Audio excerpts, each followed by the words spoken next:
Doctor Anwarul হকের লেখা নদীর প্রেমিক। নদী নামের একটি মেয়ে থাকতো আকাশ তলে, খোলা আকাশ, খোলা বাতাস, সম্মিলিত জলে।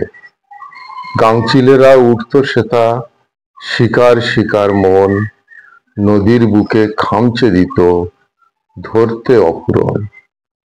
পানকৌড়ি ডুবতো জলে, তুলতো কোনো মাছ, নদীর বুকে আসতো ভেসে বানে ভাসা গাছ।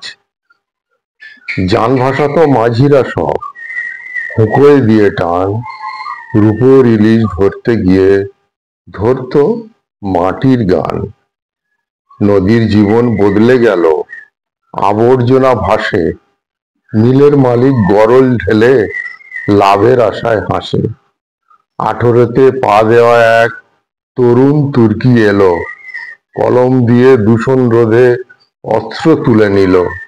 কিন্তু রাজার নীতিগুলো ছিল বিষ মাখা। নদীর বুকে ভাসলো যে সব 18তে পা রাখা।